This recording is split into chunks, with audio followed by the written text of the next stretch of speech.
आपन माई के सिर धड़ से अलग कर दे।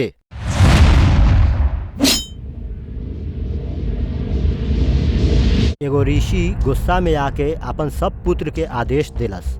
एक एक करके ओकर चारों पुत्र पाप करे से इनकार कर दिलस। तब फिर ओकर छोटा बेटा आगे अइलस। आगे बढ़, निसंकोच होके अपन कर्तव्य निभाव। अपन पिता के आदेश पर अस्त्र उठा के एक ही बार से अपन माई के वध कर दिलस। ई कहानी बा ऐसन योद्धा के जेकरा से सारा संसार डरत रहे, जे 21 बार एगो वंश के लगभग पूरा तरह से मिटा देले रहे। एगो ऐसन भयानक योद्धा जे अपन शत्रु के इतना खून बहैलक जैसे 5 गो नदी भर गेल रहे। उ महापराक्रमी योद्धा दरअसल ओकरा त ब्राह्मण होए के चाहत रहे, लेकिन एगो गलती के कारण ओकर पूरा जीवन बदल गई। भगवान विष्णु के छठा अवतार परशुराम।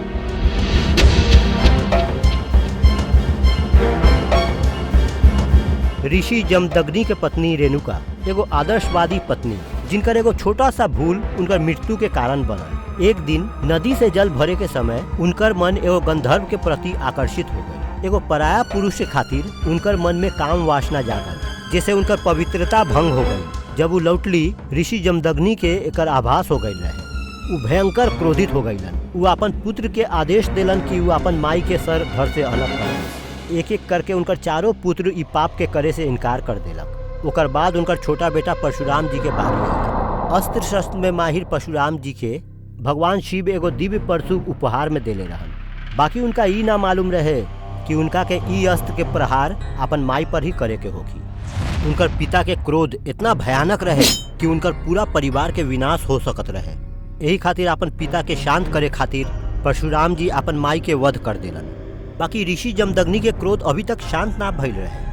अपन पिता के आदेश ना माने के पाप करे खातिर वो अपन चारों पुत्र के भी दंड दिलन और परशुराम के एक एक करके अपन चारों भाई के वध करे के पड़ल। परशुराम बिना कोनो सवाल के अपन पिता के आदेश के पालन कैले रहन।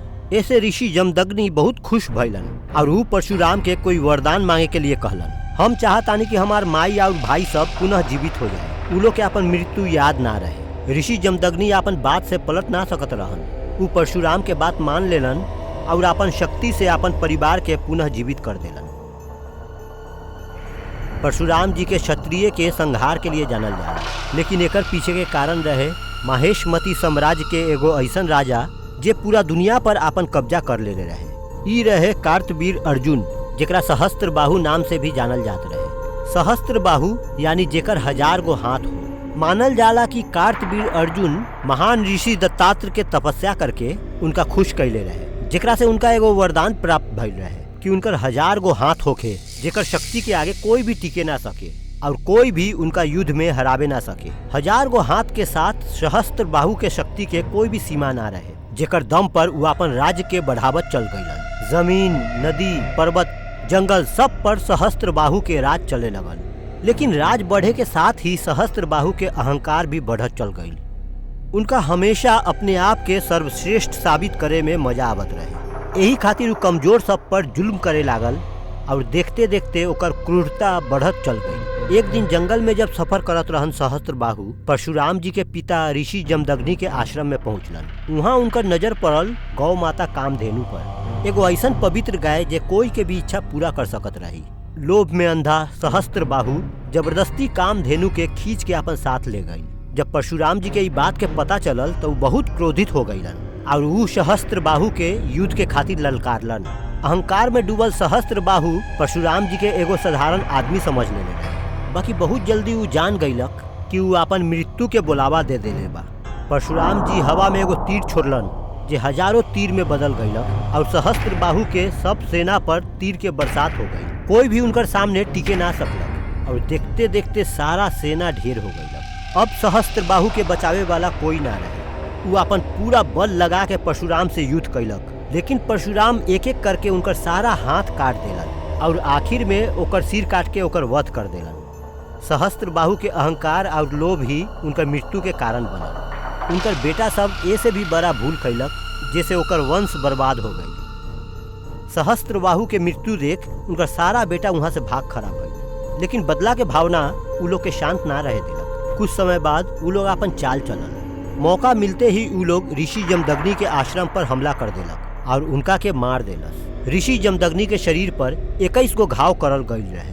अपन पिता के ई दशा देख परशुराम जी के सारा क्रोध के सीमा पार हो गई।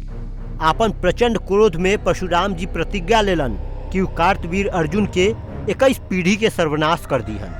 मानल जाला कि परशुराम जी कार्तवीर अर्जुन के 100 गो बेटा के एक एक करके बड़ा बेरहमी से मार ले रहन। सिवाय गर्भवती औरत के परशुराम जी सहस्त्र बाहु के सारा वंश के एगो भयंकर मृत्यु देलन। कहल जाला कि परशुराम जी इतना लोग के मारले रहन कि ओकर खून से 5 गो नदी भर गेल रहे। सालों साल पीढ़ी दर पीढ़ी ई सिलसिला चलते रहे। परशुराम सहस्त्र बाहु के 21 पीढ़ी के लगातार मारते रहे। धीरे धीरे ऊ बाकी के क्रूर, अधर्मी और अहंकारी क्षत्रिय के भी मारे शुरू कर देलन। उनका क्रोध इतना प्रचंड रहे कि मानल जाला कि परशुराम धरती से क्षत्रिय के लगभग पूरा तरह खत्म ही कर देले रहे। एकर पीछे के असली कारण ई रहे कि अपन सफर में परशुराम जी देखलन कि कैसे क्षत्रिय अपन ताकत के अहंकार में अंधा हो गई बा, कि कैसे ई सब वजह से ही आम लोग पर जुल्म कई जाता। ऊ ठान लेलन कि कोई भी पापी क्षत्रिय के जिंदा ना छोड़ी।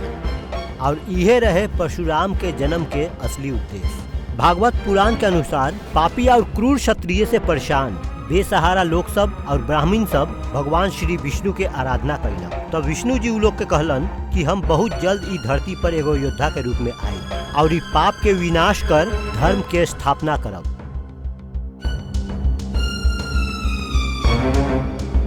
कभी कभी एगो छोटा सा गलती भी इतिहास के पन्ना पलट सकता। ऐसने एगो छोटा सा बदलाव से जन्मले रहन परशुराम जी। महर्षि ऋचिक के पत्नी सत्यवती अपन माता पिता के एकलौता संतान रही। जब उनकर शादी भइल तो चाहत रही कि उनकर माता पिता के कोई वंशज होखे। यही खातिर जब ऊ अपन पति महर्षि ऋचिक से सर्वश्रेष्ठ पुत्र के कामना कैली तो ऊ कहली कि उनकर माई के भी एगो पुत्र होखो जो उनकर राजपाट संभाले सके।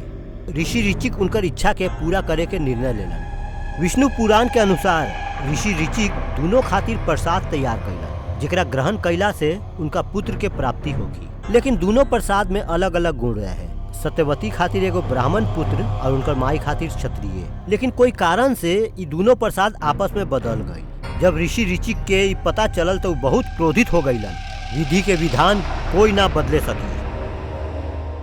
ऊ लोग के बोलन कि क्षत्रिय परिवार में पैदा होला के बाद भी उनकर माई एगो ब्राह्मण गुणी पुत्र पाई और सत्यवती के पुत्र ब्राह्मण होए के बजाय क्षत्रिय होखी। सत्यवती अपन गलती के एहसास कर ऋषि ऋचिक से माफी मांग ली, जेकर फलस्वरूप ऊ उनका के वरदान देलन कि उनकर पुत्र ना बल्कि पोता क्षत्रिय होखी। आगे चल के सत्यवती जन्म देली जमदग्नि के। जमदग्नि रेणुका देवी से विवाह कैलन और उनकर 5 गो पुत्र भइल, जेमे सबसे छोटा के नाम रखल गईल राम। बड़ा होके शिव जी के तपस्या करके राम के एगो शूरवीर योद्धा बने के वरदान प्राप्त भइल। अस्त्र शस्त्र में सर्वश्रेष्ठ सबसे बेहतरीन धनुर्धारी और एगो प्रलयशाली परशु चलावे वाला योद्धा परशुराम।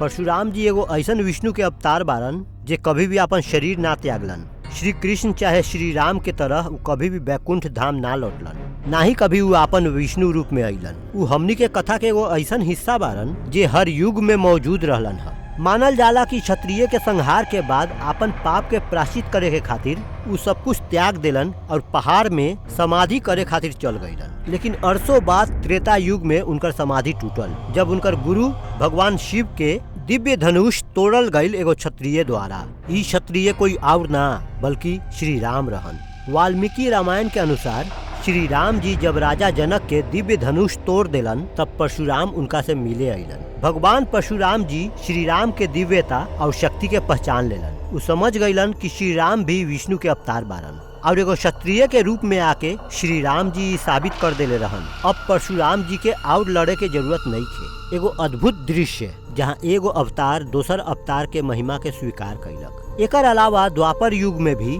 परशुराम जी के प्रभाव दिखल, जहाँ वो भीष्म, द्रोणाचार्य और कर्ण जैसन महान योद्धा सबके शिक्षा देलन। आज कलयुग में भी मानल जाला कि परशुराम जी महेंद्रगिरी पर्वत पर तपस्या में लीन बारन जे उड़ीसा के पास बा। वो इंतजार करतारन अपन अगला शिष्य के, विष्णु जी के आखिरी अवतार कल्कि अवतार के। कल्कि पुराण के अनुसार परशुराम जी कल्कि के गुरु बनी हन। कली असुर के युद्ध और धर्म के पुनः स्थापना खातिर उ कल्कि के मदद करी है। आपके ई बारे में का सोच बा हमके कमेंट्स करके जरूर बताई। अगर आपके वीडियो पसंद आइल तो एकरा लाइक शेयर जरूर करी। ऐसने अनदेखल, अनसुनल और अनकहल कहानी खातिर राज के सब्सक्राइब करी।